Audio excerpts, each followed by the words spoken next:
हुकूमत की पीटीआई की मखसूस नशिस्तों की राह में कानूनी दीवार खड़ी करने की कोशिश। इलेक्शन एक्ट 2017 में तरमीम का बिल कौमी असम्बली में पेश। बिल में मुतारिफ तरमीम में कहा गया किसी सियासी जमात से वाबस्तगी का इकरारनामा तब्दील नहीं किया जा सकता। जिस पार्टी ने मखसूस नशिस्तों की फहरिस्त इलेक्शन कमीशन को ना दी हो उसे मखसूस नशिस्तें नहीं दी जा सकती। वजीर कानून आजम नज़ीर तारड़ ने कहा, कई बार आइन की तशरीह करते हुए उसे रीराइट किया जाता रहा।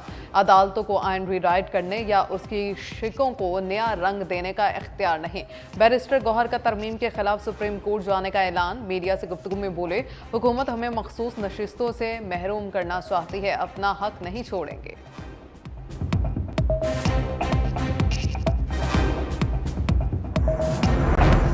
पहले जारहाना अब आजिजाना। बानियों पीटीआई का मौक़िफ़ फिर तब्दील। अदियाला जेल में सहाफ़ियों से गैर रस्मी गुफ्तगू में साबिक वज़ीर आज़म ने कहा, फ़ौज अपना नुमाइंदा मुकर्रर करे, हम मुज़ाकरात के लिए तैयार हैं। चोरी किया गया मैंडेट वापस करने और गिरफ्तार कारकुनों की रिहाई की शराइत भी रखती।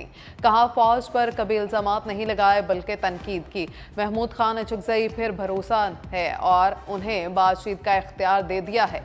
मुल्क में गैर एलानिया मार्शल लॉ नाफिज है। मोहसिन नकवी ने IG पंजाब से मिलकर हमारे लोगों पर जुल्म किया, उनसे कभी बात नहीं करूंगा। मरियम नवाज की हुकूमत को फाशिस्ट करार दे दिया।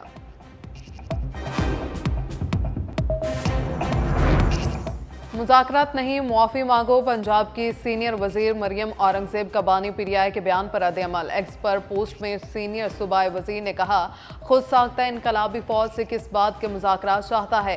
फाशिस्ट की बात सिर्फ और सिर्फ इक़्तिदार के लिए होती है। इक़्तिदार की खातिर आइन तोड़ने वाला फाशिस्ट होता है। वफाकी वज़ीर अता तारड़ ने पीटीआई को दहशतगर्द जमात और अदम इस्तेकाम की ज़िम्मेदार करार दे दिया।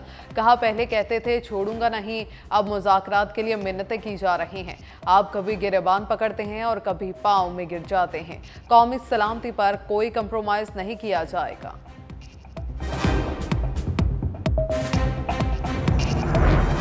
ओपोजिशन लीडर उमर अयूब ने वज़ीर आज़म शहबाज शरीफ और वज़ीर आला पंजाब मरियम नवाज को कौमी मुजरिम करार दे दिया। मीडिया से गुफ्तगू में कहा, नून लीग की हुकूमत लंदन प्लान के तहत आई है और उनके बरसरे इक़्तिदार आते ही बिजली की कीमतें आसमान पर पहुंच गईं।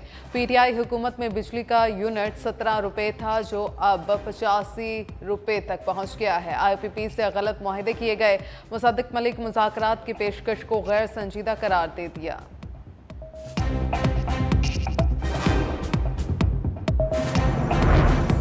अवाम को रिलीफ IMF की मंजूरी से मशरूत, क्या अवाम ना ही समझें। कराची चैम्बर ऑफ कॉमर्स में खिताब करते हुए वफाकी वज़ीर ख़जाना मोहम्मद औरंगज़ेब ने कहा, IMF शराइत में रहते हुए जो रिलीफ मुमकिन है वो यकीनन दिया जाएगा। सिर्फ तनख्वाहदार तबके पर बोझ डालना मुनासिब नहीं। रिटेलर्स, बिल्डर्स समेत हर शोबे को अपना हिस्सा डालना पड़ेगा।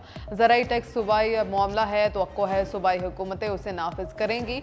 शरह सूद में मजीद कमी की गुंजाइश है। वफाकी वज़ीर पेट्रोलियम मुसद्दिक मलिक ने महंगाई में कमी की नवीद सुना दी। कहते हैं महंगाई की शरह 38 से कम होकर 12% तक आ गए।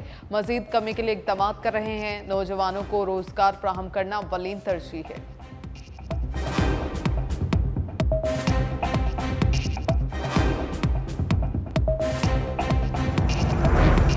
जमात इस्लामी मुतालबात पर डट गई, धरना खत्म करने से एक बार फिर इनकार। वज़ीर दाखिला मोहसिन नकवी का लियाकत बलोच से टेलीफोनिक राबिता। मुज़ाकरात का दूसरा दौर आज होगा। हाफिज नईमुर रहमान ने धरने से खिताब में कहा, बिजली के बिल नाकाबिले बर्दाश्त हैं। अवाम पर रोजाना महंगाई का बोझ डाला जा रहा है। हुकूमत ने हर चीज़ पर टैक्स लगा दिया, सिर्फ सांस पर टैक्स लगाना बाकी रह गया है। अमीर जमात इस्लामी ने महंगाई और IPPS मुआहिदों के खिलाफ मुल्क भर में धरने शुरू करने का ऐलान भी कर दिया।